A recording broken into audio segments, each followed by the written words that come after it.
What's up, everybody? Welcome into this Sunday night edition of Pushing the Pile, brought to you by FanDuel Sportsbook. Make every moment more. Week 9 recap. We're going live a little early tonight because, well, Sunday Night Football's over.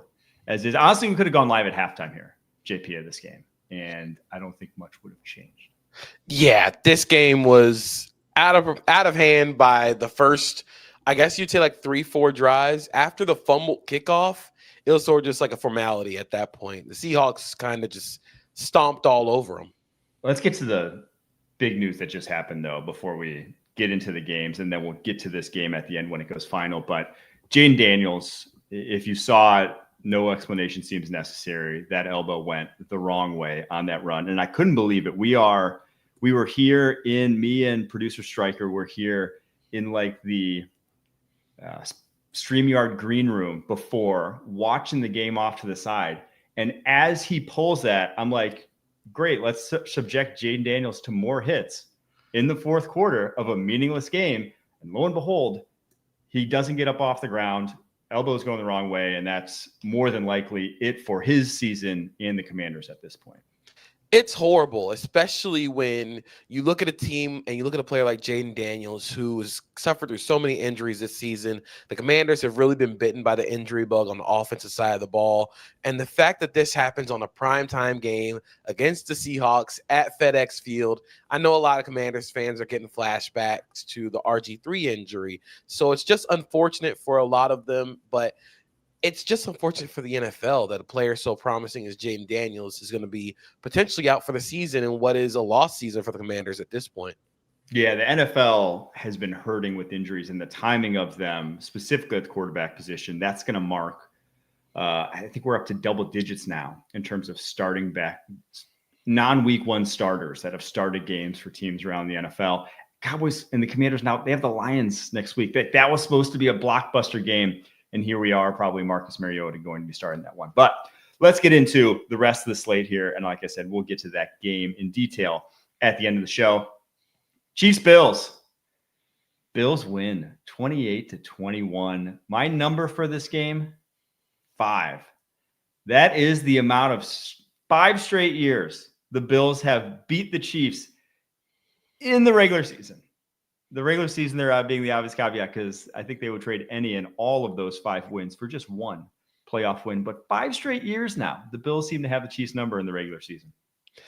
I know we're going to do the whole, this is a regular season game. We'll have to see what happens in the postseason. And I do agree. But this felt like such a big win for Buffalo, especially on the defensive side of the ball. They got after Patrick Mahomes really well. And it wasn't just because of just quick pressures. It wasn't because of just a lot of just explosive stuff from the defensive line. They were really frustrating him downfield. There was a lot of coverage sacks. There was a lot of winning with power. Joey Bosa had a turn back the clock vintage performance by him. I think Michael Hoyt also played a really good game. And you just got timely pass rush from this team, which is something that they really didn't get throughout this season. Of course, the Chiefs were without Josh Simmons, so you're playing Jalen Moore at left tackle, Jawan Taylor at right tackle. They're having to shuffle a lot of cards in the deck, but this was a really, really impressive performance by a Bills defense that really needed it. Hoyt, unfortunately, this will be his last performance against the Chiefs this year because he tears his Achilles in this game, but he had a big game. The other player I want to shout out for the Bills, Maxwell Hairston. I think since he's come back the past 2 weeks, he's added that speed element. Remember, we keep talking every single week. It seems like they don't have speed on this defense. They're a slow defense.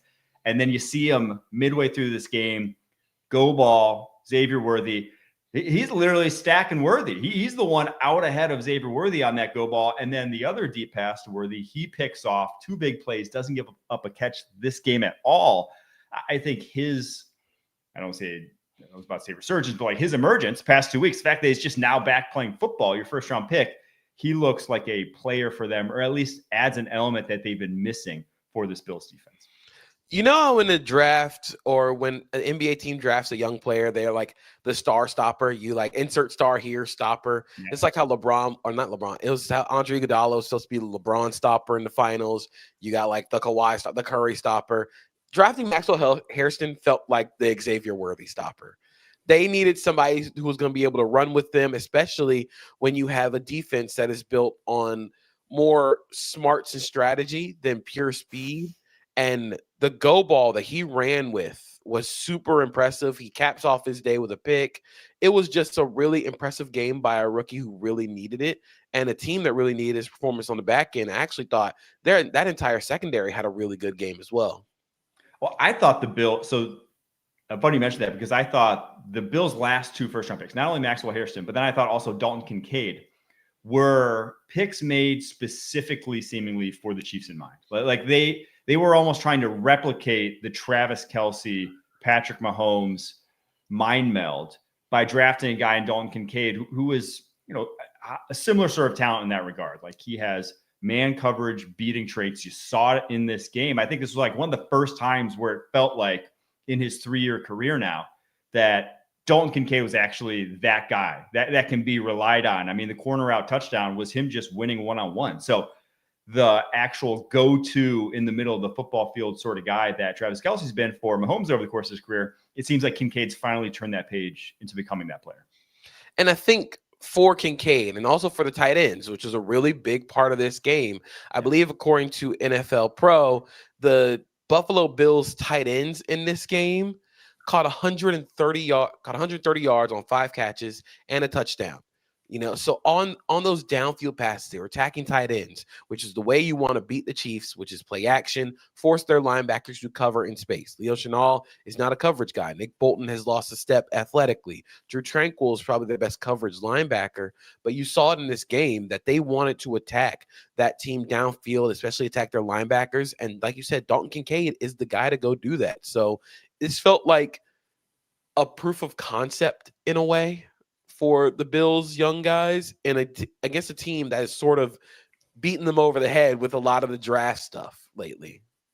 Yeah, I mean, the big story of this game, though, to get back to it, Patrick Mahomes got killed by this Bills defense. I mean, like, truly, this was the best they've looked all season, considering the opponent. Mahomes finishes 15 of 34, sub 50 completion percentage, 250 yards, a pick. And I thought this was interesting. I looked this up. The last 4 times that Patrick Mahomes has thrown a fourth quarter interception when trailing are the last 4 times he's faced the Buffalo Bills in the regular season. Something about it. I don't know. Something about those regular season matchups. It seems like he figures them out. Like he goes back, watches, figures them out. Then the playoffs, it's like you almost don't want – the Bills almost want to get second, I think, this year. You almost want to let the Patriots get first. So then you just don't have the Chiefs game next year in the regular season. So Patrick Mahomes can't figure you out. And then come playoff time, that's when you get this game out of him, I think. That's my galaxy brain take there. I sort of can feel – I feel you. I see where you're going with that. I also just don't think the NFL wouldn't schedule Mahomes for they would just do it in the regular season. Like, they're just going to do it regardless because it is a primetime heavyweight fight. All right. Other shout out here. I got to give one to Cole Bishop. 4 pass breakups. He had 1 in his career prior to this game. Big one on 4th down. Big one at the end of the game on Tyquan Thornton. And then I thought also the Josh Allen sneak, I thought it was very redemptive considering the sneak last year. And I truly believe that, like, it was the exact same. Like, he got it by the exact same margin as he got it last year in the playoffs. It's just that there's this big white line at the goal line. There's not this big white line at the first down marker in the playoffs there.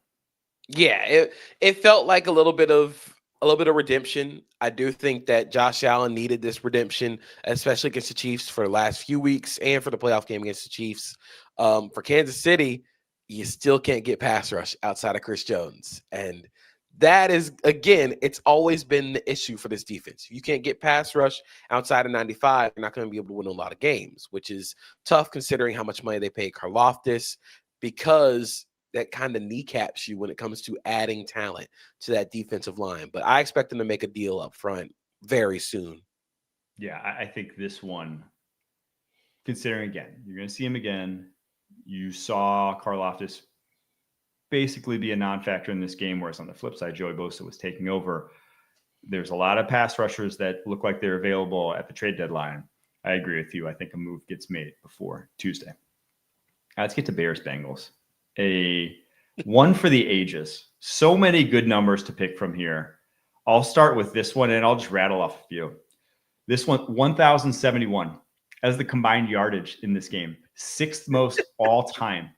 Sixth most all time. My other second number here, 80. That's the amount of points the Bengals scored the past 2 weeks. The second most all time in back-to-back losses. 81 being the highest, and that came back in 1966. So it's been, let me do the quick math, almost 60 years since a team has lost by 80 points in back-to-back weeks. They're scoring 80 points in back-to-back weeks. 35.5. That's the amount of points per game the Bengals have allowed since week 1. Just completely abysmal. All the numbers from this game. I mean, there's just a absolute crazy, after a crazy game a week ago that the Jets played against the Bengals here in Cincinnati. So much to get to in this one.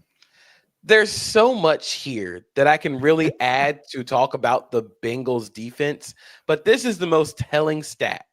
Against the Bears, the Bengals defense missed 15 tackles for 133 additional yards, including on the Colston Loveland touchdown, where, first of all, Jordan Battle is playing this as if he is playing this rep in Kentucky. He is across the state lines on this play. That's where I live. It used to be my house. He's flying upfield to try and make this tackle. Doesn't wrap up at all. Doesn't wrap up. My boomer take is that teams that tackle the best are the ones that win games. Because why are you trying to go for a highlight reel like hit stick in that scenario? Just get him on the ground. He bounces off of Colston Loveland, bounces off of Jordan Battle. I think 2 other Bengals defender misses him, and now he's running free into the end zone. That is some of the worst defensive play I've seen this season, and all the worst defensive plays I've seen this season have come from the Bengals. The Bengals entered the game against the Bears with 94 missed tackles for 645 yards, which are both leading the NFL by a wide margin, according to Next Gen Stats. There's nothing else to really say about this Bengals team that is not, this is a historically bad unit. It truly is difficult to watch in every aspect, whether it's pass coverage, like that play, the Loveland play at the end. I got 4th and 26 flashbacks. Packers 2003, what was it? Divisional round game against the Eagles, where Darren Sharper's like 5 yards past the sticks, the worst safety in NFL history. Why is Jordan Battle 5 yards into field goal territory? Like, why is that where you are setting up, letting the guy basically get the seam on you in field goal territory? And then obviously just like the tackle attempt was an atrocity. But one of the other numbers I could have picked was 10, because that's how many top 100 picks are on this defense, or not on this defense currently, because some of them aren't in the roster anymore. Top 100 picks they've used on defense over the last 4 years. Since that Jamar Chase draft, since the offense turned into a juggernaut, they've basically thrown all their resources at the defensive side of the ball. None of those guys are working out. You'd think top 100 picks should at least be capable starters for you. And of those 10 top 100 picks, you got like 1, maybe 2 at the moment playing like it. And I think one of the biggest things that I see when I see this Bengals team, and I think they're just going to struggle for a while, is they've kind of missed the boat on where defensive line play has gone. And they keep drafting 270 plus pound edge guys. Like they are drafting 4-3 defensive ends like it's 2011. Like the game is still played like that. And so anytime they face a mobile quarterback, no one can touch him, because they don't have any guys, with Trey Hendrickson out, who are athletic enough in space to even track down a Caleb Williams. So even when they get pressure, no one gets sacks on this defense. It's just a comedy of errors in Cincinnati. They play their defense, and I think it's also in their draft and capital acquisition, is they were so bad at defending the run in the last few years. They've devoted all their attention and all their capital to defending the run, and they are still bad at defending the run, but they also are now bad at defending the pass. So now you're looking at a Bengals team where your quality, like core defensive players, are DJ Turner. I don't know what happens to Trey Hendrickson at the end of this year, or even going past Tuesday at the NFL trade deadline. and then just a whole lot of unproven guys. The linebacker core is horrendous. The Britton Brown toss play that went for a touchdown, he doesn't get touched. That shouldn't happen at the NFL level. You should at least be getting somebody across, but it's just poor linebacker play, poor defensive line play. It's just awful all around. Yeah, you let Brenton Brown and Kyle Monungai go for 213 yards on you on the ground. My insane. Goodness. 13 yards. To me, I'm not going to call for anyone. I don't love calling for people's jobs, but what I will call for is Mike Brown, owner of the Cincinnati Bengals, has to do something about their front office. I'm not going to say they have to fire Duke Tobin. He's been there since 1999. He was hired when he was 29 years old. He's basically seems like he has a lifetime job at this point, given they already bottomed out, got a number one overall pick, and he didn't lose his job then. But they notoriously have the smallest scouting staff in the NFL. On their website, like 7 people. 7 people is their entire scouting staff. 3 of them are listed as assistant GM, which is one of it's just nuts. You can't have the smallest scouting staff in the NFL and then also get the results they've had and then just say, we're just going to keep doing what we're doing. You can't have the worst defense in the NFL, the worst draft track record over the last 4 years, and all you had to do when you had Joe Burrow, Jamar Chase, T. Higgins, when you had drafted those guys, when the 2021 season was final, when you were on the precipice of the Super Bowl, all you had to do was keep Joe Burrow healthy and get an average defense. Keep Joe Burrow healthy and an average defense, and you are in contention for the AFC title every single year. Every single year. They haven't been able to do either of those things. That is just the fans here in Cincinnati. I live here in Cincinnati area. They are diehard. They love this team. They deserve so much better than what they've been given in the Joe Burrow era. It truly is. Something has to change here in Cincinnati. That's my take. They just need new ideas. You run into this a lot with a lot of franchises that consistently promote from within. They keep the circle small. They keep the family together. Sometimes you need new ideas. Sometimes you need to go out and look at what successful franchises in the modern age are doing. And it feels like the Bengals are so far behind that even though you have Joe Burrow, Jamar Chase, T. Higgins, you have 3 core, top tier NFL players on your roster, and you still can't figure out anything on either side of the ball. It feels like a big indictment on their scouting and talent acquisition. Spot on take. That's just perfect take, because going through and looking at the bios of their scouting staff, over half have been here a decade plus. It's it just is insane. Let's get to the flip side though. Talk about the Bears for a little, because kudos to them. A lot of cool things to talk about with them. First being Colson Loveland, breakout game, 6 catches, 118 yards, 2 touchdowns. Kyle Long can sleep at night now and not cry into his pillow looking at a picture of Tyler Warren every time he goes to sleep, because the amount of times he texted me being like, got the wrong guy, or I told him, I'm like, have some patience. Colson Loveland he's not Tyler Warren, but he's a different kind of good. And you're going to see it at some point. And I think we finally saw it in this game. Yeah, if you want to just look at numbers, this performance by the Bears offense was the best performance by any offense this season in terms of EPA per drive. It just felt like everything clicked for them in this game. You had great Caleb Williams play. You had a lot of good plays from Colston Loveland. It felt like Ben Johnson was pressing all the right buttons. At some point during this game, Tyson Bagent threw a pass to Caleb Williams. Caleb Williams had 2 catches on the day. 2 catches on the day. He had 2 catches and 1 touchdown on the day as a receiver, which is one of the most incredible stat lines you'll ever see. And it was really just everything was going for them. And you could tell that the quarterback is playing with a lot of confidence. I'm putting up the big Kyler comparisons. I'm not doing the Kyler comparisons because Caleb Williams is showing that he's had a lot of growth in that offense. Of course, there's still going to be some accuracy things that are just going to slip up. But this was a really, really good performance by a quarterback that a lot of people needed to see have that explosion moment. Yeah, 4 different people threw passes for the Bears. 4 different people. They Tyson did not Bagent. respect the Bengals at Oh all. my gosh, it truly was. And the one other funny thing we didn't even mention, Zach Taylor challenged a play thinking it was a fumble, and he got a touchdown put on the board. Now, here's the thing. The Bengals were going to give up a touchdown anyways, but the rare challenge to give the other team a touchdown, spectacular. Yeah, I don't know. The Bears are 5-3. They are right in the thick of it for this division. They are a fun team to watch objectively. And outside of Theo Benedict in this game, the rest of the offensive line allowed 1 total pressure on 44 pass blocking snaps. That revamped O-line looking like they're getting the job done. I do got to shout out Joe Flacco real quick. 470 passing yards.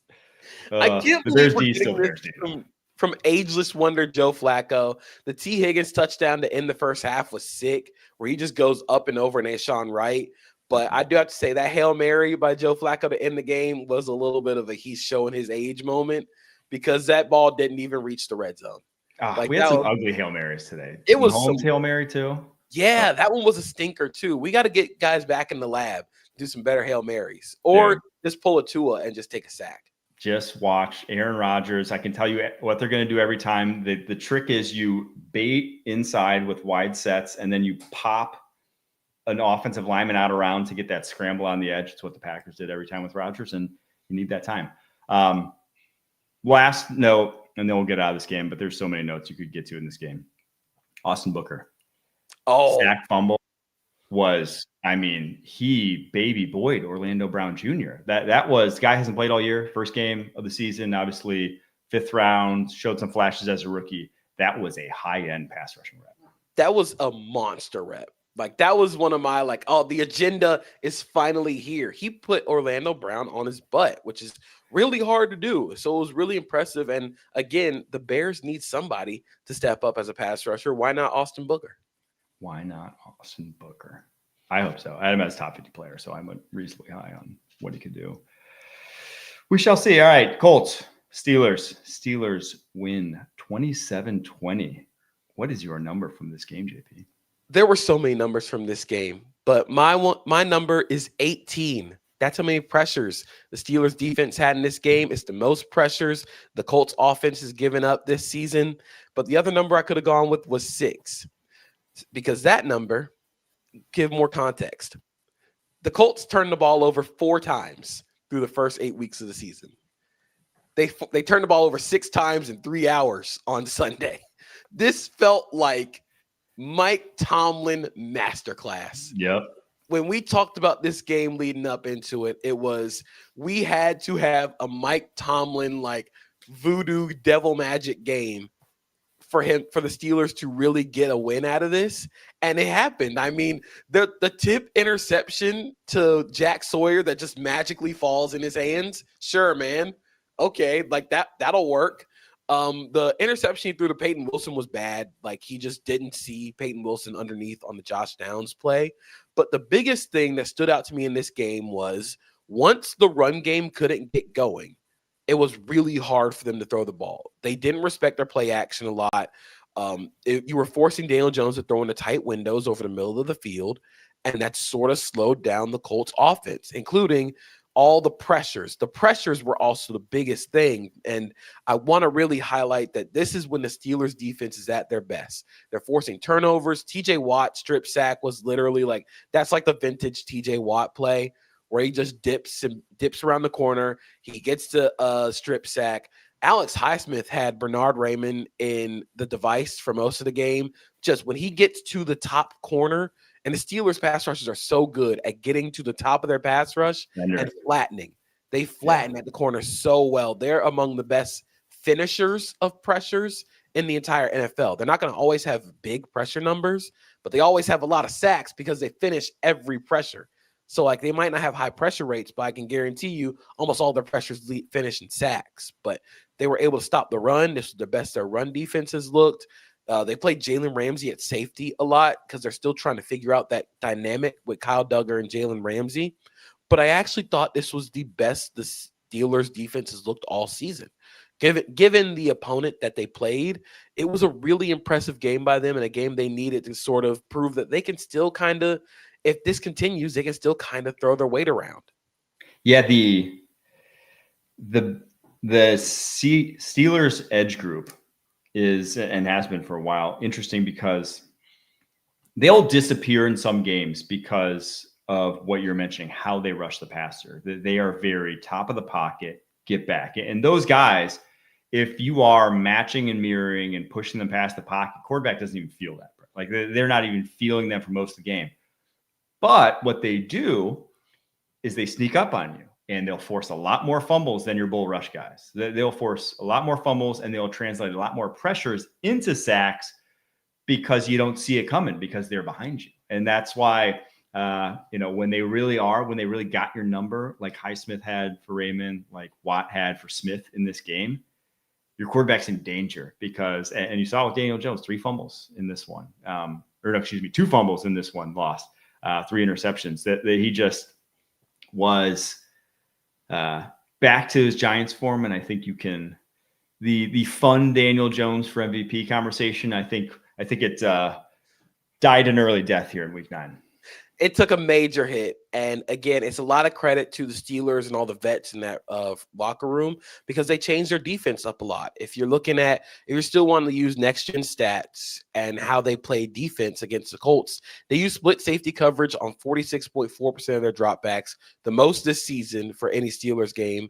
They introduced Jalen Ramsey aligned to safety on 84% of the snaps. So it just feels like they're all getting put in right places now. It feels like the mechanics of the defense has improved a lot. Because again, you're forcing Daniel Jones, even on the touchdown drive to start the game, where the Colts kind of buzzsawed them.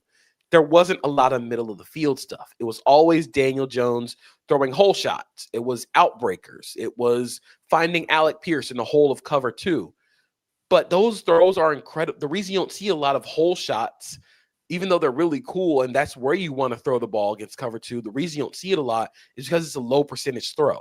Sideline throws are very high variance. So the Steelers are just willing to make that bet that they don't have to defend all those high variance throws and close the middle of the field. You close that run game. This was an incredibly, incredibly impressive performance by the Steelers, and I got to give them a lot of credit because I think they had it in them.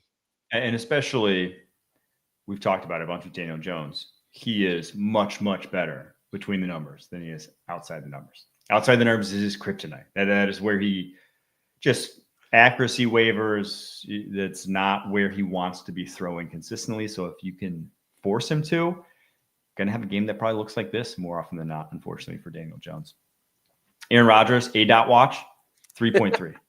3.3 ADOT in this one, average depth of target. I love his ADOT watch. It's been getting higher the past few weeks, but this was back to early season form for Aaron Rodgers. This was the funniest Aaron Rodgers performance because on the first few drives, they tried to condense and get tight and try and run all the 13 personnel stuff. And the Colts just blitzed them right out of it. They were just getting crushed in pass rush. So Aaron Rodgers is like, you know what? Screw this. We're playing Aaron Rodgers ball. Everybody spread out. Aaron Rodgers changes play at the line of scrimmage. And it's just the most like, please don't touch me offense of all time.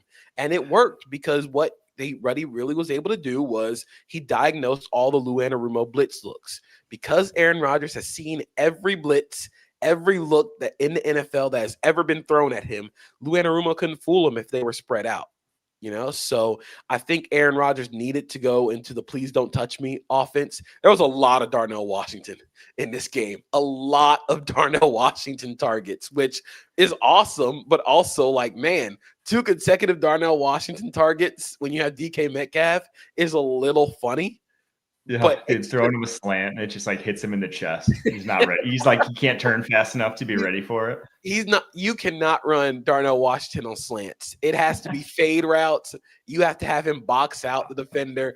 The play before that, when they're throwing it up to Darnell Washington and Kenny Moore blocks it against the PBU, it felt like when Nate Robinson would like block Jack or Yao Ming. Like that was one of the most impressive plays of the year, just because Kenny Moore is like 5'8". And going up against a mountain in Darnell Washington makes a heck of a play. But this felt like the Steelers kind of taking advantage of all the turnovers, which is what the old Steelers do. But now they have a quarterback who's incredibly more efficient in the red zone. Oh, Steelers with the win. Move to 5-3. Pretty commanding lead now over the rest of the AFC, with the Ravens at 3-5 coming up behind them. All right, we're going to take a quick break. After that, going to get to the rest of the Week 9 slate. You can always count on Sundays with the NFL on CBS and Paramount Plus. So even if you can't count on accurate expiration dates, that is a rookie mistake, or people appreciating your fashion sense, Jim, the crowd is not on board here. you can always count on Sundays with the NFL on CBS, streaming on Paramount Plus. Glad we wear our good jerseys. Yeah. Vikings go into Detroit, sneak out the win, 27-24. What's your number, JP? My number for this game was 20. That was 20 pressures by the Vikings defense in this game. I was saying leading up into this game, if they were going to beat the Lions, they had to get a monster Brian Flores performance, and that's exactly what they did. And the funniest way to break down all these pressures, according to NFL Pro, according to Next Gen Stats, the Vikings defense generated a pressure rate of 47.6% with 10 different defenders recording a pressure. That feels like a Brian Flores, like this is exactly how he wants to win.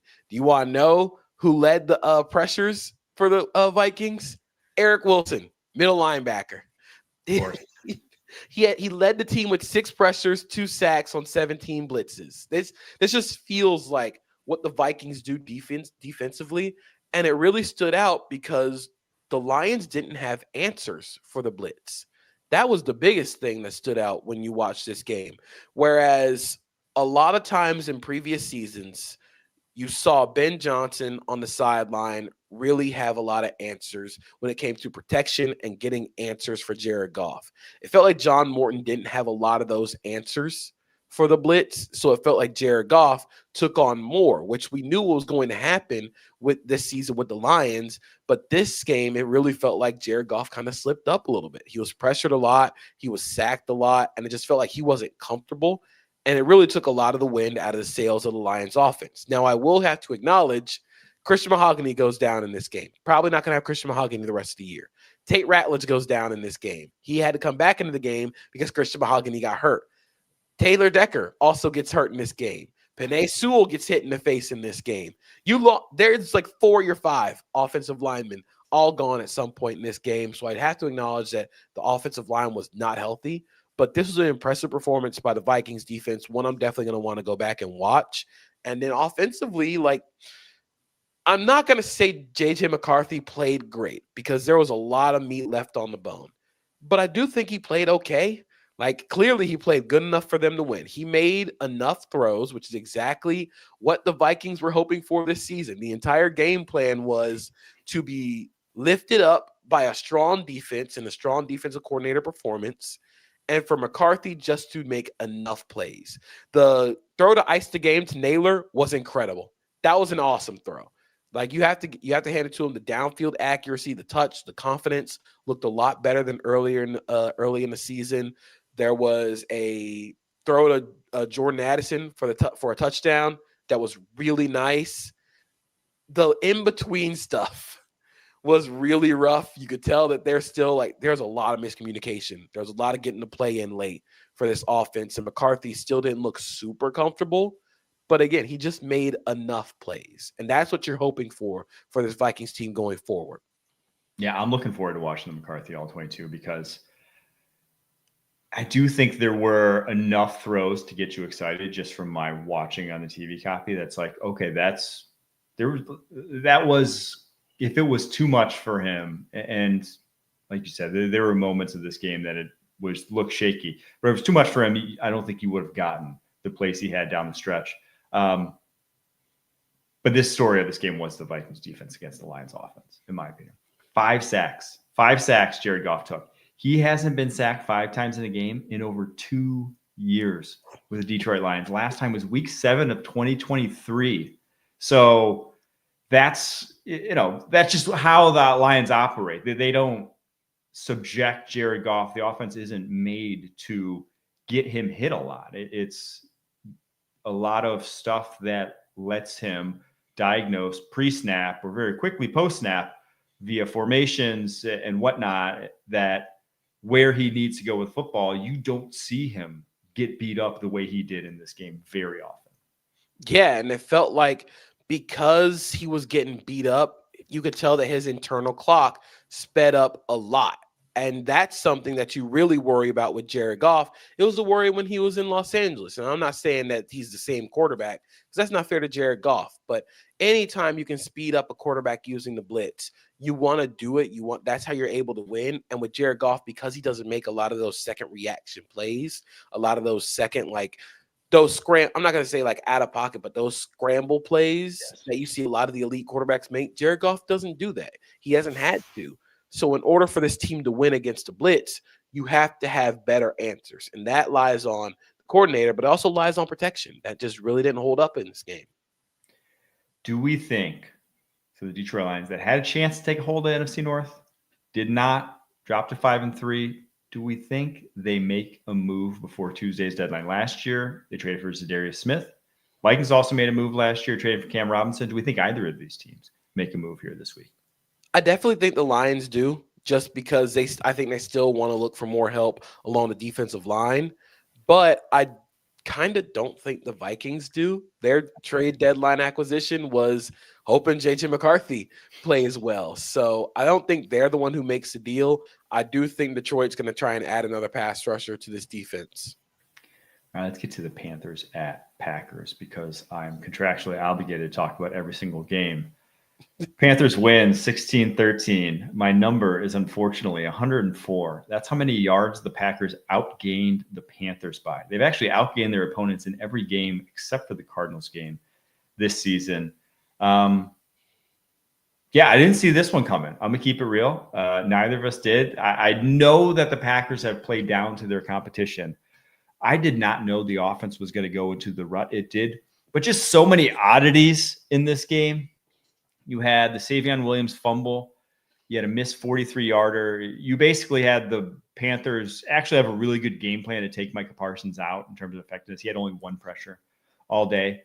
And then you had the 4th and 8 with 11 minutes to go, down one touchdown at the Carolina 13. They went for it. They went for a 4th and 8. Matt LaFleur, who's been early in his career as the Packers head coach, got clowned for, not going for it in that Bucs game in the playoffs. And ultimately that decision led to them never getting the ball back, losing that game.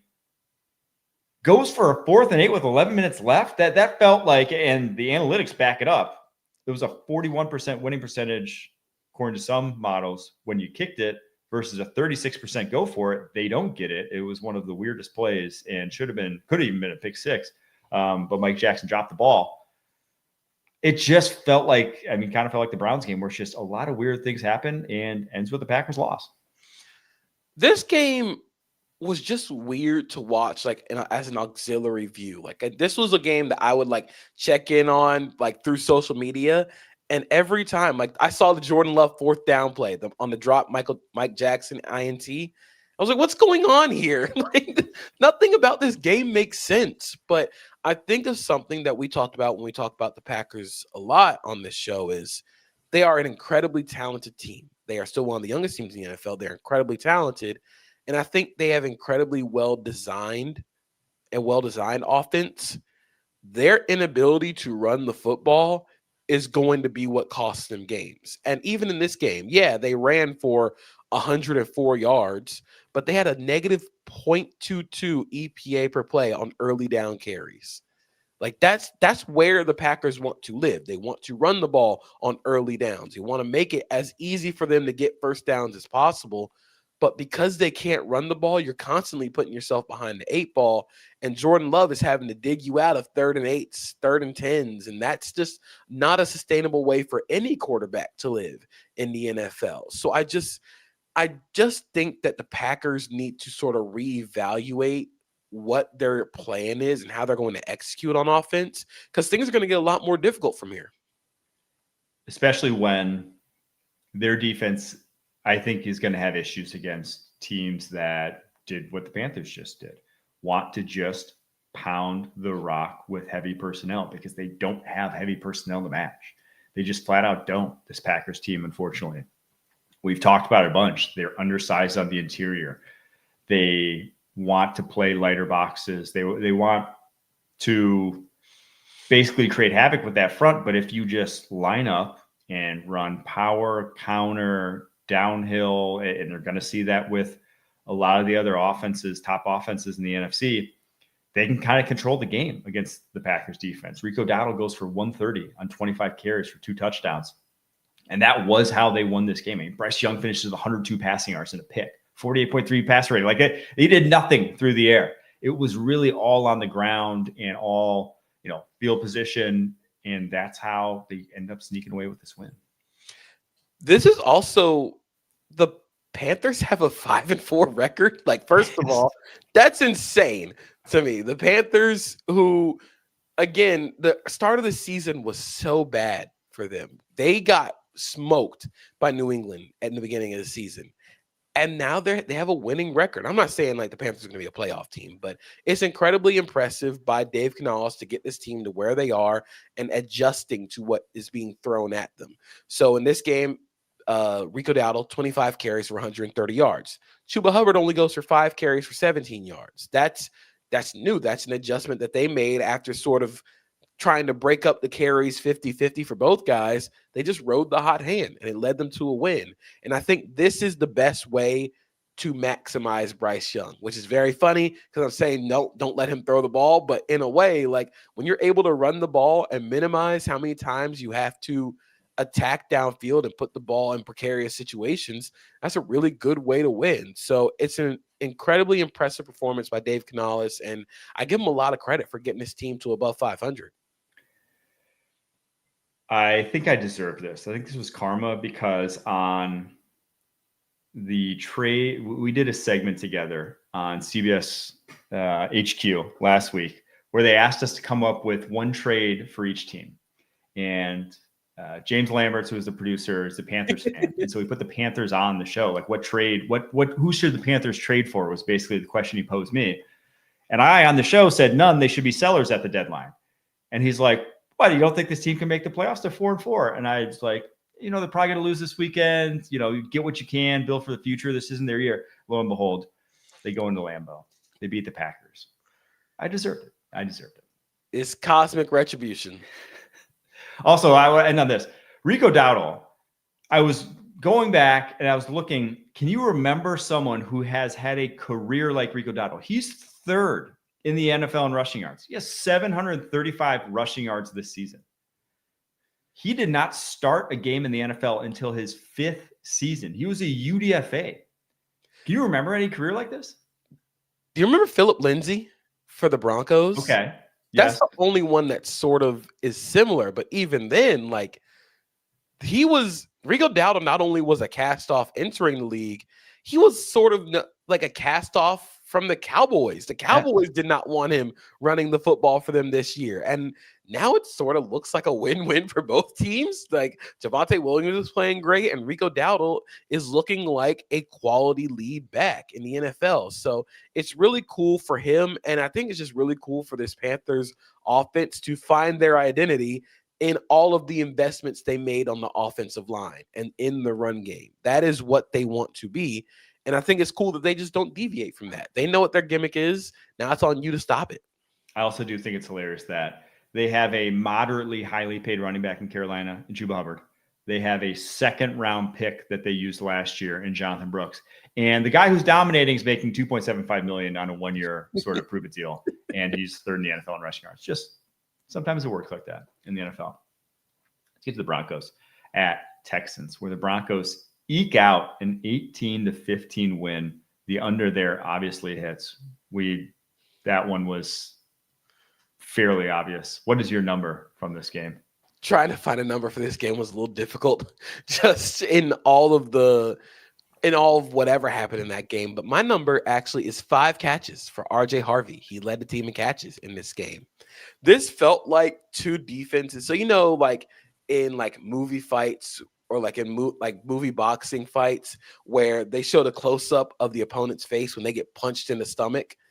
This felt like 60 minutes of the opposing defense punching the other offense in the stomach. Like nothing about this game. Like this was just two defenses going back and forth, just going at it for 60 minutes. It was awesome. But I do think RJ Harvey becoming this player as a receiver out of the backfield just gives this team another needed element of juice, gives them something to really work with as a receiver because they don't really have that explosive capability. I think this was the most typical Bo Nix game of all time where like Bo Nix is the least tweetable, like live tweetable quarterback of all time because you can't say like, oh, what a bad throw by Bo Nix because then he's going to come back and drop a rainbow for a touchdown like he does in this game. And then when he goes, hey, that was a great throw by Bo Nix, next play, he's going to sail one down the middle of the field. And it's so hard to tweet about him or say anything about him because he'll either prove you wrong on the next play or prove you right on the next play. It's just a roller coaster of a player. But this game really just came down to the fact that like their quarterback made plays and then the Texans lost CJ Stroud early in this game due to a concussion. And I have said for a long time that CJ Stroud and Trevor Lawrence are like on the similar trajectory of quarterbacks who were incredibly promising, led their respective team to the playoffs early in their career, and then have just been let down by poor pass protection, poor play calling, and then the concussion that happens is just a really unfortunate play. And you can tell like all the wind got taken out of the sails after that. Yeah, I mean, Davis Mills against this Broncos defense, even without Pat Surtain, you knew if like the Broncos ever got it going that they were probably going to end up when it was all said and done. I thought a few interesting notes from this one, though. One, Bo Nix had, like you said, just a wild game, 12.7 yard average depth of target. He was slinging. It was the highest of any quarterback this week against, obviously, a Texans defense that you probably shouldn't have attacked downfield as much as he did. He threw that terrible interception to Kalen Bullock. He only took 1 sack, though, on 15 pressure dropbacks, so at least wasn't taking those negative plays. And in the final drive, I don't know if you saw this, but I think they ran the JP's playbook that you highlighted from a couple weeks ago. The QB sweep, but they ran it out 2x2 instead of 1x3 or 3x1. And it worked again. That was the final play before they kicked the field goal. That's their go-to. Whenever they need a play, they use Bo Nix on the ground because Bo Nix is a good enough athlete to make it work, but isn't a good enough athlete for opposing defenses to say we have to account for him on the ground. So he lives in that perfect middle area of, oh, look at him go. Like he makes a big play here, but you're not going to design like an entire run game around him. But I just think this was a really well-designed game by Sean Payton. Like there was a lot of opportunities. I think in a lot of areas of the field, there are a lot of open guys. I think there was a lot of stuff working for the Broncos, but really like this is again, another very impressive performance by the Texans defense. Like you get some phenomenal plays by Kamari Lassiter, Derek Stingley Jr. Danico Autry blocked a kick in this game. He blocked another kick in this game. Daniil Hunter was incredible. Like he was giving Garrett Bowles of the business in this game, which is tough because Garrett Bowles is having like an all-pro year. There was an incredible battle between those two guys. But, like when you have the offense that you do, the Texans in this game ended up running for 77 yards and 28 carries. It's 2.8 yards per carry. That's just no way that there's no way you're going to win a game against an actual like NFL team with a pulse on the other side of the ball. Broncos quietly, I think as quietly as anyone, have the best record in the NFL. They're 7-2. I mean, tied with the Patriots, tied with the Colts, but like a lot of people have talked about those teams in recent weeks. Broncos don't get talked about a lot. I mean, obviously for a lot of different reasons, but they're not only 7-2, they have pretty good point differential too. Like they feel like a real contender. It just does come back to, can Bo Nix sustain that fourth quarter magic that he's had at many points this season. He has 4 game-winning drives in the fourth quarter. It's tied with Baker Mayfield for the most in the NFL. Can you just do that for like the first 3 quarters? Look like that guy for the first 3 quarters in more than against the Cowboys, and we'll buy it. Like, we'll buy into this Broncos team wholesale. But until today, like even through today, they just have been so inconsistent offensively that it's really tough to say where this team's going to end up when it's all said and done. All right, let's get to the Jaguars at Raiders. Jaguars win, sneak one out. I think this is the definition of sneaking one out. This was as snuck out as it gets. 30-29 in overtime as the Raiders go for 2 and are only saved because Devon Hamilton jumps up, bats a ball because Tyler Lockett was wide the freak open in the back of the end zone on that 2-point conversion. What a weird game. Like, this was just a weird football game. We had a bounce back week after last week. We had a lot of good, weird games. A lot of good, weird games. This was one of them. It just felt like there was no reason why the Jaguars should have won this game. There's no reason why the Raiders should have even lost this game. But here we are. My number for this game is 68 because that is how long the field goal was made by Cam Little to end the first half. He set the NFL record for the longest field goal, and he smoked it. Like, that ball had enough space. He could have made it from 70. And you could tell, like, he really, really needed that kick. He's had a little bit of an up and down season, but even just seeing the guys sort of like interact with him and really hype him up after this was super cool. And like, just watching him take that kick, he swung his leg back so hard. I was like, oh, he's going to try and drill this thing. And it was incredible. Like, it was one of my favorite moments of the Jaguars this season, but that was sort of what they needed to kind of get their butts in gear. Because after that, the game sort of flipped on its head. Brandon Aubrey officially on notice. I think Aubrey's going to touch 70 though this year. If I had to bet, by the end of the year, Brandon Aubrey's holding the record. Is this going to be like the steroid home run race between? It is. It's going to be Sosa McGuire for a new era. It's going to be Little versus Aubrey, first to 70. 70 is going to be like Big Mac, and then someone's going to come along and hit 73 a couple years later. But I do think Aubrey sets it by the end of the year. I would take minus 110 that Aubrey's your record holder by the end of the year. But let's get back to the game. Some interesting stuff from this game. One was Brock Bowers just like coming back and saying, you guys forget about me? You thought Tyler Warren was something? I am the guy at tight end. He is so clearly not only the best tight end in football right now. I mean, just the way he moves at the tight end position. I don't think I've seen a tight end that good. Just that dynamic as a route runner, that complete, like he basically is just a number 1 wide receiver that we're just calling a tight end because he is a tight end size, but he moves the way a number 1 wide receiver in the NFL moves. 12 catches, 127 yards, 3 touchdowns in this one. His touchdown, the end regulation, or one of the touchdowns to trying to kind of go ahead at the end of regulation was incredible. And the change of direction he showed off on that play was just awesome, where like they're designing looks for him in the middle of the field to clear out targets or to clear out space, and he's just eating guys alive. I thought the Jaguars didn't have a really good game plan for Bowers.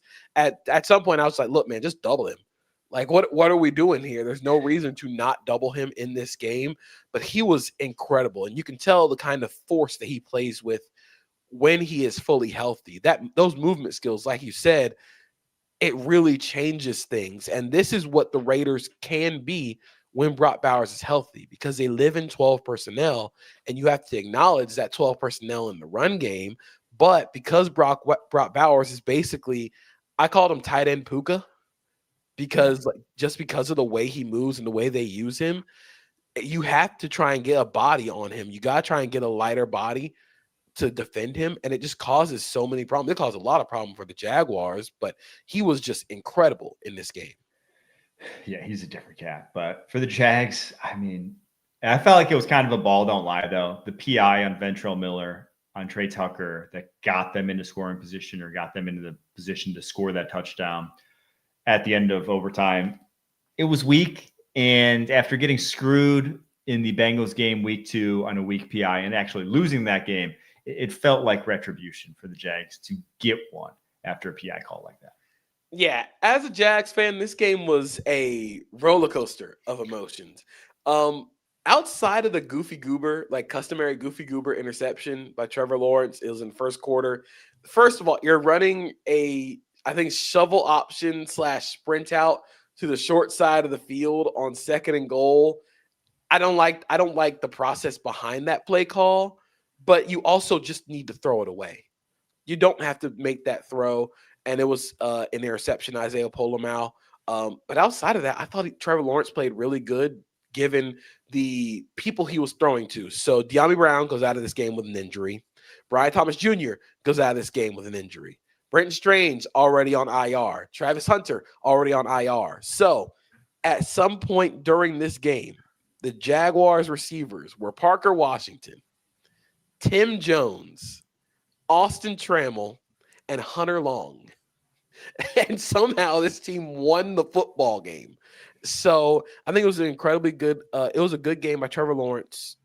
After the first quarter, he was nailing a lot of throws and he was putting his guys in a lot of scenarios to win the game. But I think Travis Etienne was just incredible in this game. And he was a lot better than his stat line would suggest. He had under 100 rushing yards, but when you watch him play, he was finding a lot of hidden yardage. He was making a lot of guys miss. I believe he forced 9 missed tackles, which is the highest of the season for him. I believe it's one of the highest in his career.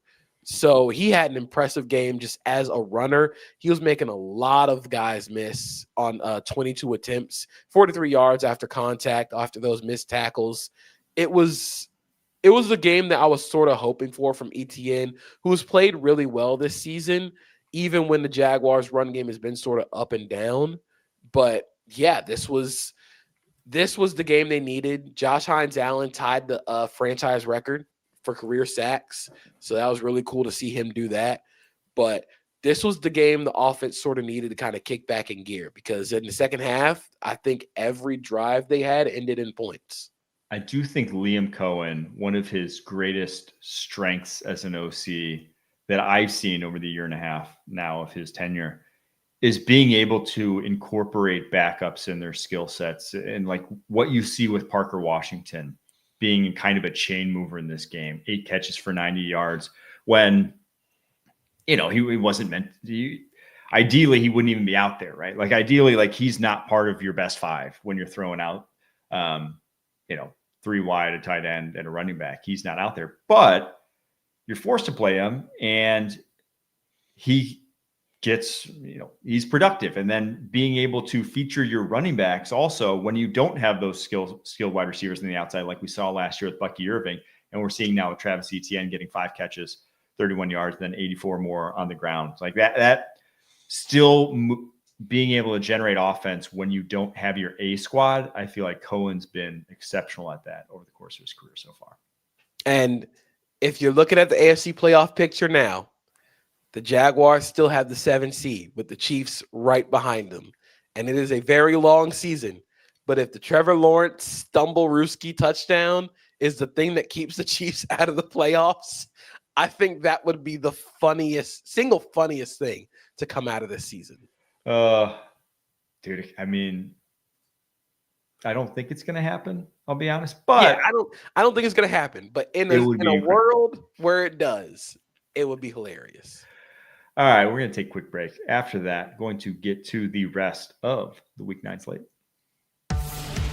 When you need your sports news all the time, we've got breaking news to bring to you. CBS Sports HQ gives you a snapshot of all the sports that matter to you. When you need your sports in a snap, find it on CBS Sports HQ, streaming free anywhere you are. Seahawks Commanders has finished 38-14. The Seahawks beat down the Commanders on the road in Washington. What was your number, JP? My number for this game was, at some point in this game, Sam Darnold had a 0.89 EPA per play. That is blistering. He went 16 for 16 for 4 touchdowns in the first half. Like that was an incredible incredible performance by Sam Darnold in the first half. He did finish with a .89 EPA per play, which is unbelievable. They finished with a 78% success rate as a passing offense in this game, which is just like every number about the Seahawks passing offense in this game is hilarious because Sam Darnold did throw an interception in this game. It was one that was kind of a goofy play, but it didn't matter because even on that, they had a 78% success rate, 56% first down rate. Everything was working in this game. And I still think it's so impressive how they are able to just force teams to play base defense against them without having much of a semblance of a run game at all, because that's how they just shredded people. They shredded the Commanders' defense just in base defense, and they're always attacking downfield. That's my favorite thing about the Seahawks offense. They're always going after teams downfield. Clint Kubiak is drawing up plays for JSN among the best schemers with their wide receiver ones in the NFL. He had a couple snaps where JSN was in the backfield, sort of running choice routes. There's a beautiful throw he had. Sam Darnold had the JSN on a wheel route out the backfield, which was super cool. The Elijah Arroyo touchdown, just down the seam. Sam Darnold takes like a 5-step drop from under center and just no hesitation rips it. He's playing with such confidence right now that it's really cool to watch. And then really just the Seahawks defense kind of bullied the Commanders for 60 minutes. It just wasn't fair. Like it really wasn't. And I'm just so watching the Seahawks defense is so fun. Is Sam Darnold, is he going to win an MVP? Is he going to win an MVP this year? He's on pace for over 4,000 yards, over 35 touchdowns, and he's averaging 9.6 yards per attempt. It's like a top 10 figure all time if he finishes the season this way. Could this happen? Is this a possibility? I think it is a possibility. I think there's a lot of guys he has to contend with, including one in his division that we might end up talking about.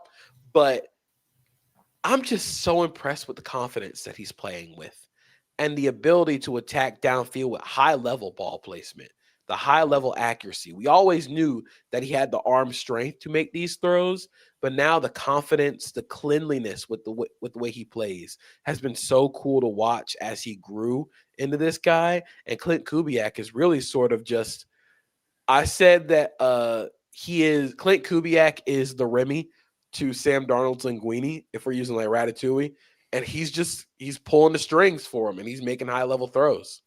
I feel a touch vindicated because I think like 4 weeks into last season, I tweeted out Clint Kubiak should be, atop your head coaching candidates list for next year. Obviously down the stretch, things fell apart. He didn't even get retained on the Saints staff as OC. But what I want, like when they were fully healthy, the way he generated offense for an offense that, like, again, had a really bad offense. Like we're seeing, it's the same offensive line last year as this year. It's actually probably was even worse last year than it is this year. And they still were able to run a high-level offense with Derek Carr at quarterback. Derek Carr was going to have his like best season ever if he didn't get hurt last year, statistically. And he's doing with Sam Darnold now. And a rookie wide receiver in Torrey Horton and a number one wide receiver in Jack Smith-Jigba. And like, yeah, that helps to have a guy like Jack Smith-Jigba, but like, this isn't a top 5. This isn't the top 10 offensive line in the NFL. It's a solid, but he's scheming around it. And I do think that there are a lot of teams that should be kicking the doors on Clint Kubiak. If, say, you have a young quarterback that you want to develop, you're, the Tennessee Titans, someone like that. But like, this is a guy who is scheming up modern offense the way that teams need to be doing, like with what they do with multiple tight end sets. Like he is doing the modern things that are beating these modern defenses. My one question for the Seahawks offense is, what will the Seahawks do when teams start playing against them the way their actual run game would suggest? They still don't really have a run game. couldn't run for over 100 yards in this game. They ran for 88 yards as a team. Kenneth Walker had 11 carries for 42 yards. Charbonnet only has 25 yards. I still worry about their inability to run the ball. And when you get to the playoffs and teams are just like, we're not going to play base personnel against you because we know you can't run the ball. So I'm curious what the next step for them will be there. But when you have a quarterback playing as well as they do, and when you have a defense playing as well as they do, it's hard to beat a team like that. That's a great point. And I actually saw Greg Olson, I think, tweeting about that earlier, saying defenses basically have to just send out by down. What down is it? What's the distance? That's your defensive personnel. You can't be fooled by, what personnel they have on the football field anymore, because basically all of this 2 tight end, 1 fullback, it gives you a slight advantage in the running game, but it's all meant to still give you more favorable matchups in the play action passing game or just the passing game in general. And that's the Seahawks right now. That is them to a T. They dress it up. They have a bunch of big guys on the field, whether it's multiple tight ends, whether it's a fullback out there, but it's all done to get Jackson Smith-Jigba one-on-one and for Sam Darnold to average 9.6 yards per attempt in the passing game. That's what it's all for, because they averaged less than 4 per on the ground today, and they still blew the doors off the Washington Commanders. Flip the coin here for a second, though, to the Commanders side of the ball, because you kind of hit this take spot on, and even outside of, obviously, the Jayden Daniels injury, which was horrible at the end of the game. But you basically said that this is when the wheels come off for the Commanders. This is a team that's going to be vastly overmatched. They might get blown out, and this might be curtains for them. And I think even regardless of the Jayden Daniels injury, I think dropping to 3-6 in the manner they did was curtains. Now with the Jayden Daniels injury, with the Lions coming up next week, it's unfortunately over for the 2025 Commanders. I am so confused by why the Commanders play as much man defense as they do without the bodies to play man defense. They cannot play man coverage. Marshawn Lattimore was awful in this game before he got hurt and left the game. They can't get pass rush. I was actually talking to one of my friends about this, and I was saying that this is the exact same defense from last season. But last season, they could generate negative plays.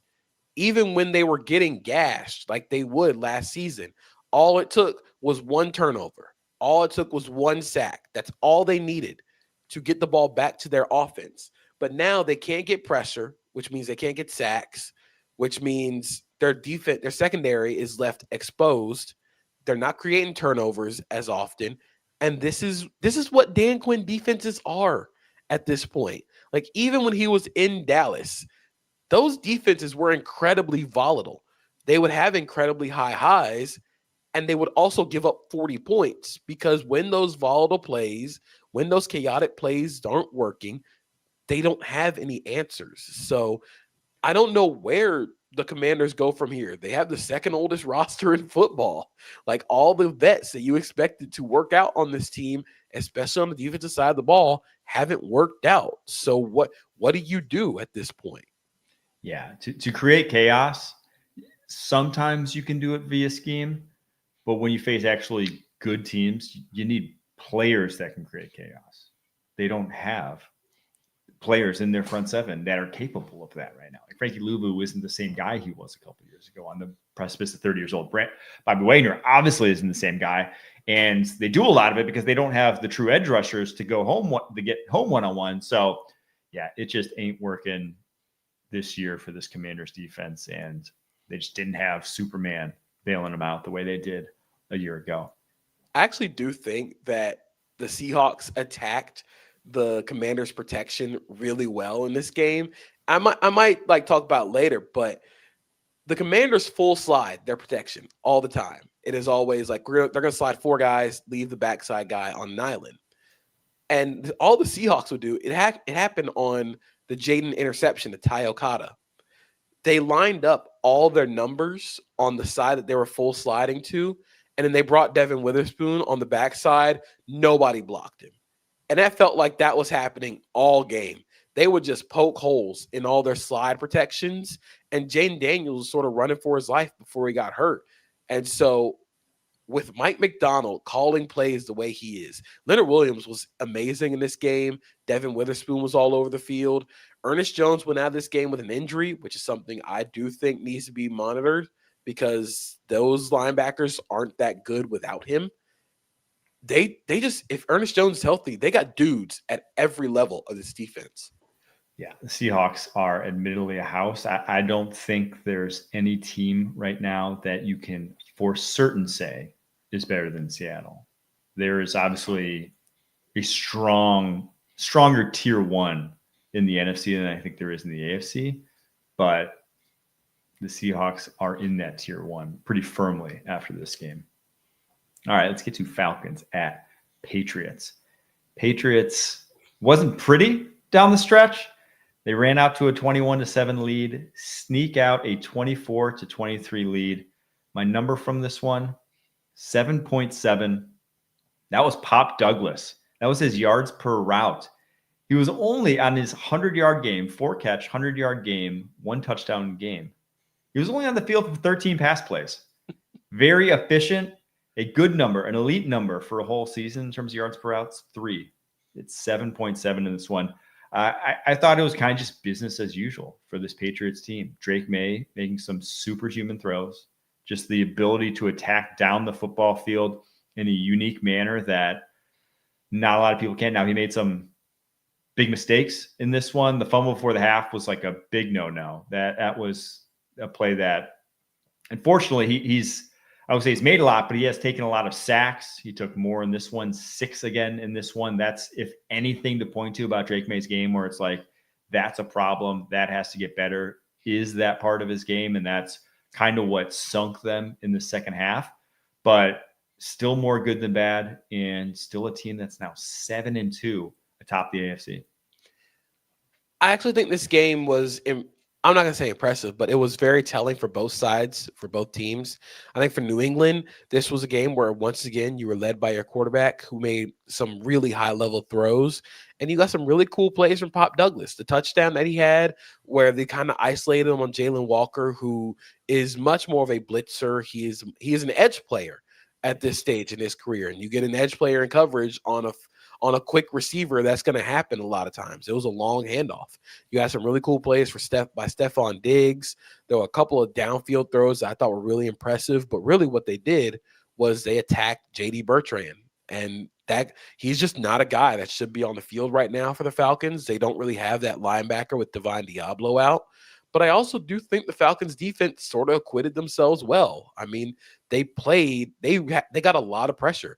The strip sack that you were talking about to end the half was a really cool stunt, and Jalen Walker comes in free, makes a great play. There was another play where Ruke Orhoro gets a quick pressure on Michael Onwenu, and then Jalen Walker is walking Will Campbell back to sort of force Drake May into the hands of their defensive tackles. So you had a couple cool plays there, but it is incredibly Atlanta Falcons to get an incredible Drake London game. Like he was awesome in this game. I felt kind of bad for Marcus Jones because he just signed an extension and then immediately proceeds to get dunked on for 60 minutes. Not a good matchup for him. Like that's not a great matchup. He's like 5'8". Drake London is dunking on dudes, and he mossed him. He had a great catch on Chris Gonzalez, who also left this game with a head injury. But it's incredibly Falcons for Drake London to catch his 3rd touchdown pass of the game, and you're 1 extra point away from tying the game. You missed the extra point that ends up losing you the game, and that is Atlanta Falcons football. Yeah, this one, I'm not going to say it felt like they should have won it. They felt actually like a little overmatched. It felt like the Patriots, at least early on in this game, were the better team. But it felt like they needed to win it, right? Like coming back at the end, it felt like a game they needed to win if this season was going to amount to anything. But when I watch this Falcons team, they just feel so top heavy in their player usage. And you look at the targets from this of Michael Penix's 37 pass attempts, 31 went to Drake London, Bijan Robinson, or Kyle Pitts. he had only 3 targets to any other wide receivers or any other players in this game. Like he's just pounding. They were just playing the hits, just like, hey, those 3 guys we drafted top 10 back-to-back years. Let's just go back to them to the well every single time. And that's fine. They're great players. I'm not going to debate that, but there needs to be a plan D, I guess, in this offense. It just needs to feel like it needs to spread the ball a little more than it does to be more consistent outside of, Michael Penix's been great in end of game situations this year, but more consistently throughout the game, you need to get some more guys involved. And I think Penix in this game, you saw some of the highs, you saw some of the ball placement, you saw some of the accuracy, and then you just, again, this team is sort of a reflection of their quarterback, where Penix will go on cold streaks, and his cold streaks aren't just 1 or 2 bad throws. It's 1 or 2 drives of bad throws. And that's what sort of loses them the game. That's why you fall behind so much, is because you just get cold at the wrong time. And they need to sort of iron out that hot and coldness of their offense. And I'm not sure what the answer is. Is this a scenario where you have to move on from Zach Robinson, who has gotten the most out of Bijan Robinson, out of Drake London? I think Drake London's usage as a power slot is sort of really fun and a very underrated thing that's become a part of Drake London's game.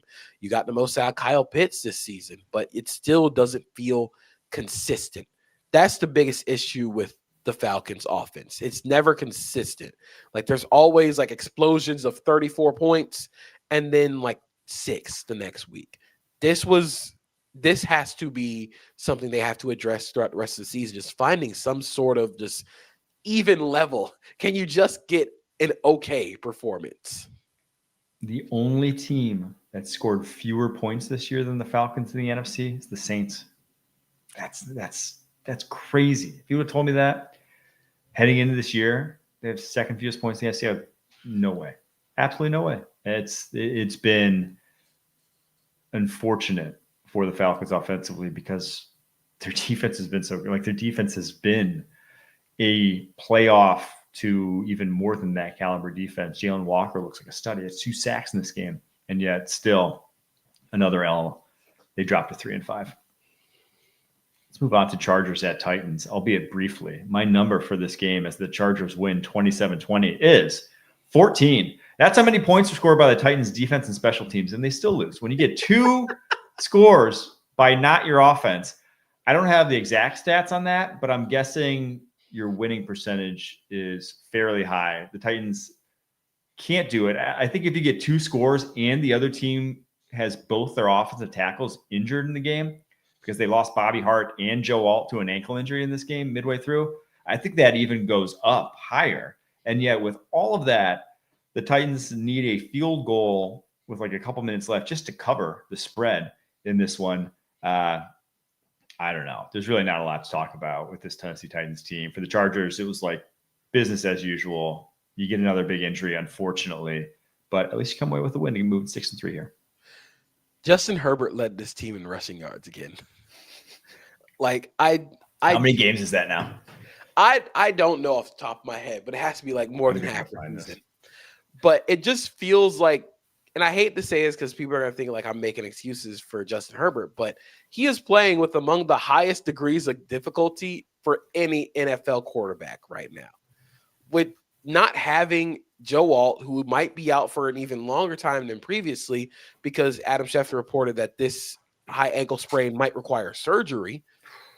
And then you lose Bobby Hart, which again, the fact that you're saying you lose Bobby Hart and that's a bad thing is an indictment for this offense, but you just keep finding ways. You find ways to win. I think having Oronde Gadsden and Trey Harris is super cool because it feels like such a very fun way to use both guys. Oronde Gadsden is an incredible receiver, where Trey Harris is much more of a dirty work guy who does a lot of stuff blocking. So when you have both of them on the field, it feels like Oronde Gadsden is the receiver and Trey Harris is the tight end, and they do a lot of cool stuff with Harris as a blocker. They'll have him as a puller. They'll have him wrap around. It's really cool to see what Trey Harris has become because I'm going to be honest, I didn't expect him to be like noted like blocker, like digging out safety. That was not his Ole Miss usage. Yeah, that was not his usage at Ole Miss, but it's cool that he's found this role on the team. But the fact they're finding this stuff is an incredible testament of Jim Harbaugh. Got to give a lot of credit to Greg Roman for getting a lot of this figured out, because I'm not sure how sustainable this is for the Chargers, but it's cool that Justin Herbert keeps finding ways. They're 6-3. They have a better record than the Chiefs. We kind of keep talking about them as like, it's a nice story. They're just not a good enough team. And just look at their roster right now and with the injuries they've sustained, it's not on paper that good of a football team. But again, they are 6-3. Jim Harbaugh, it may not be this year for the Chargers, but don't get twisted. With Justin Herbert a quarterback, with Jim Harbaugh head coach, this team will be in it consistently. They just need to build that roster up a little bit, in my opinion. Let's get to 49ers at Giants, where the 49ers win 34-24. They move to now 6-3 on the season in what's now a crowded NFC West, with the Rams on top at 6-2. Seahawks there at 6-2, and now the 49ers at 6-3, right behind them. What's your number from this game? My number from this game is 2.36 seconds, which is Mac Jones' time to throw in this game. That is his fastest time to throw since 2023. And he went 12 of 14 for 119 yards and 2 touchdowns on passes between 0 and 10 air yards. That feels like a Kyle Shanahan stat as well. But I want to quickly touch on the Giants defense, which, given the amount of talent on this team, on the defensive side of the ball, they should not be this bad. They shouldn't be this bad, given the talent. I said it in the preview. I was like, what Shane Bowen has done this season has been criminal for this defense. It has been. It has been, because, we're talking about Abdul Carter potentially being Defensive Rookie of the Year. Brian Burns, I believe, has played.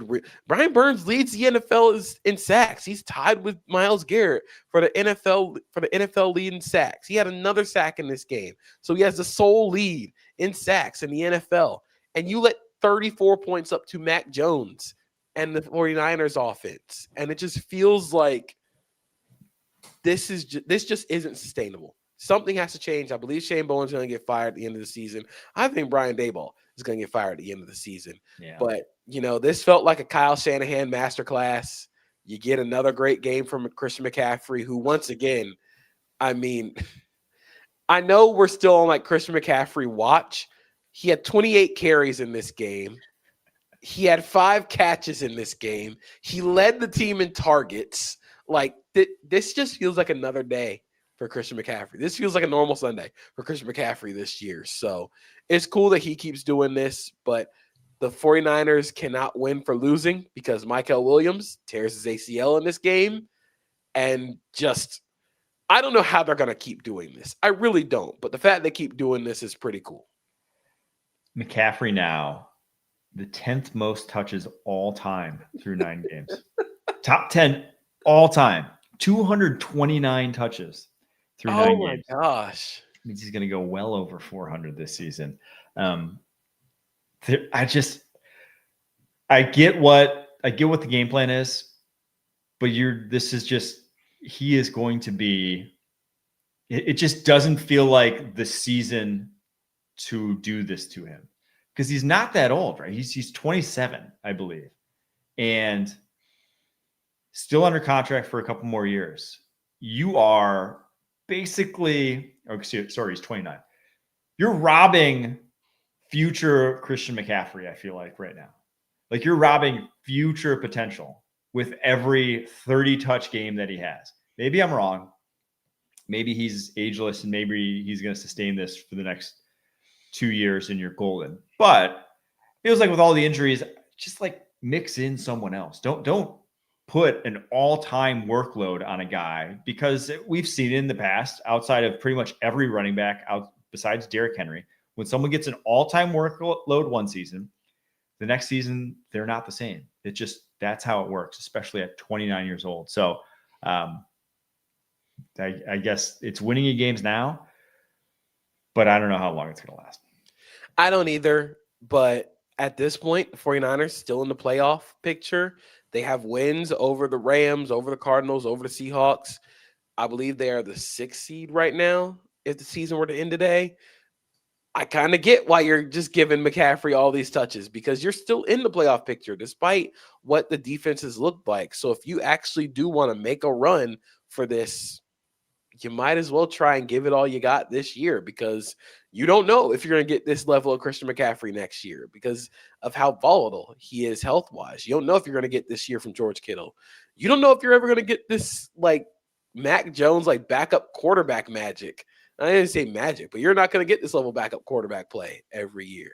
So I don't know what's going to happen with the 49ers given the amount of injuries, but they're I'm not going to say they're fun, but it's fun seeing Christian McCaffrey do this.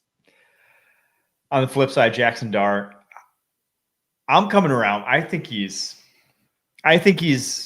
at least at this point like a full rookie contract guy. Like I don't think this stops. I'm not going to say he's for sure a franchise guy. It's obviously very early, but I think you're building around him for at least the next 2 to 3 years. He's at least exciting enough.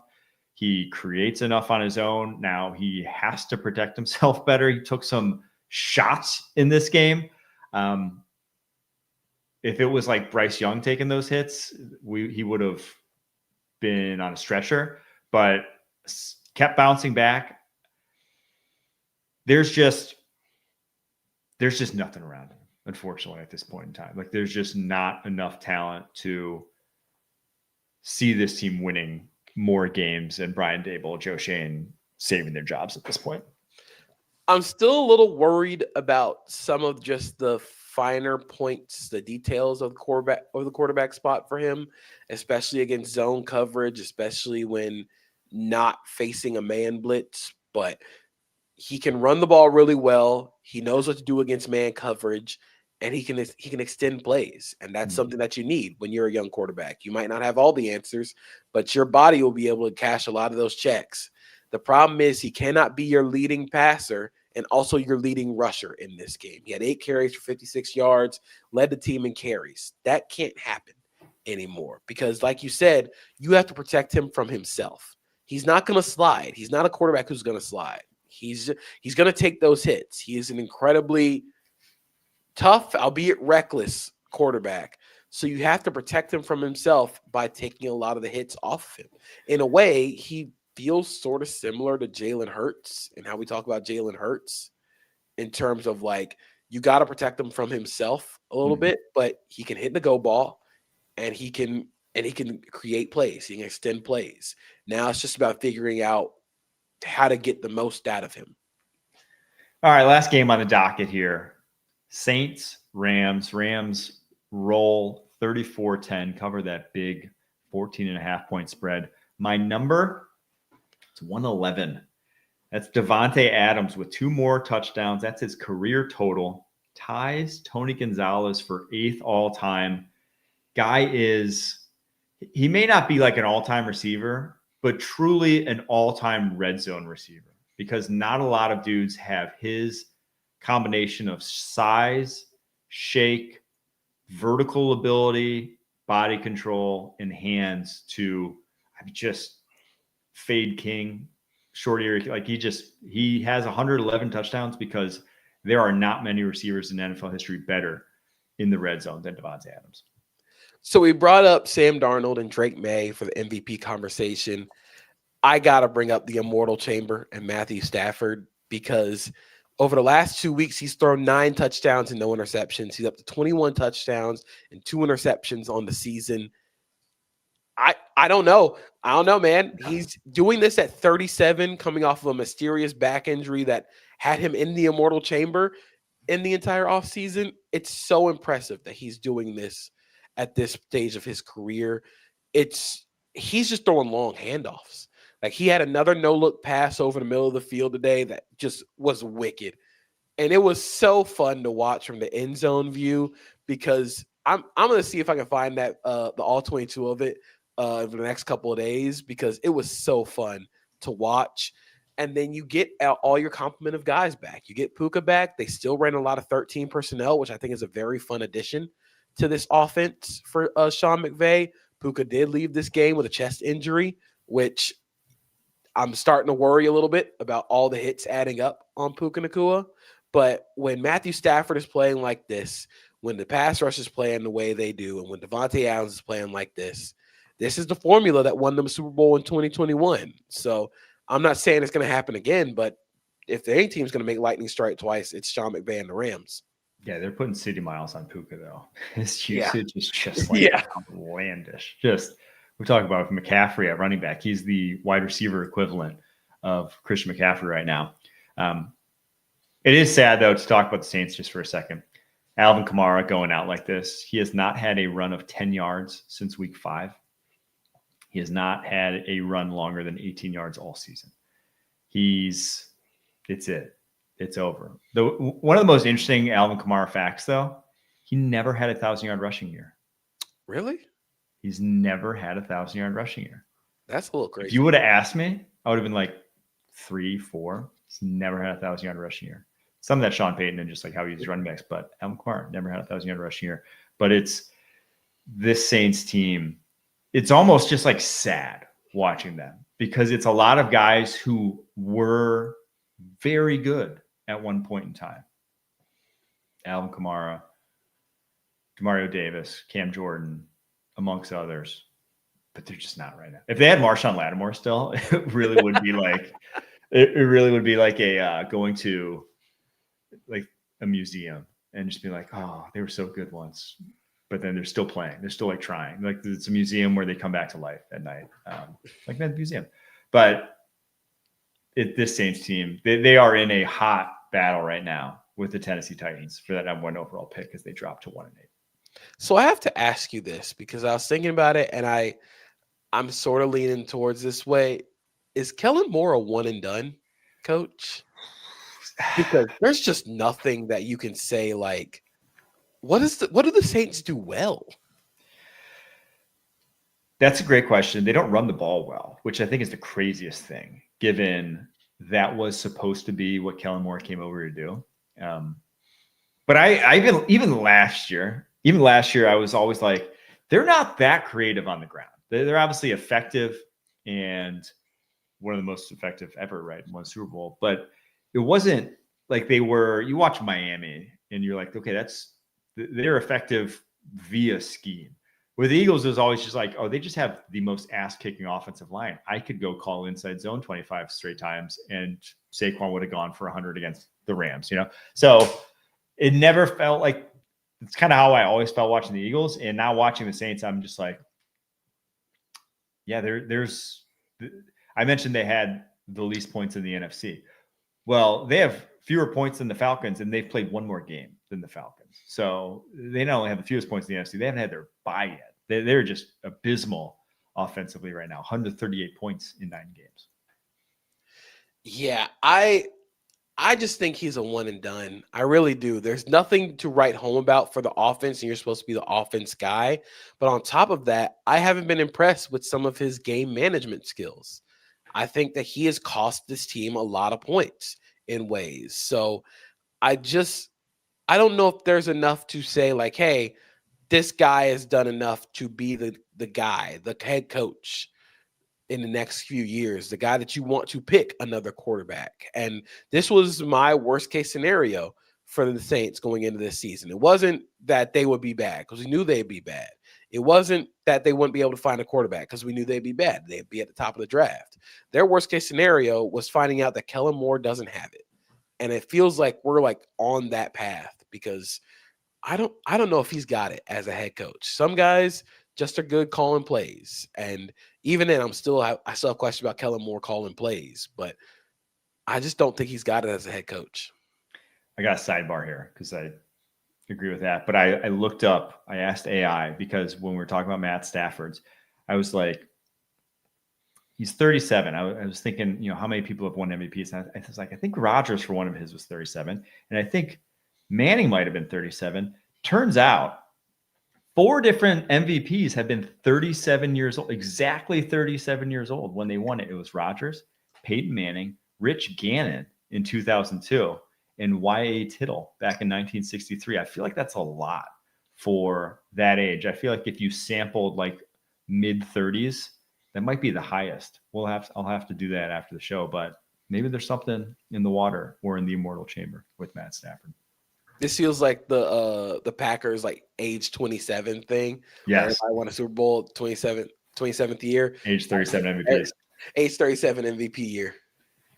We'll see. All right. That's our show. Week 9, almost in the books, pending Monday Night Football. We'll be back Tuesday in a very special live edition as the trade deadline goes final. I believe that's 4 p.m. Eastern on Tuesday. So no early morning show, but that 4 p.m. show.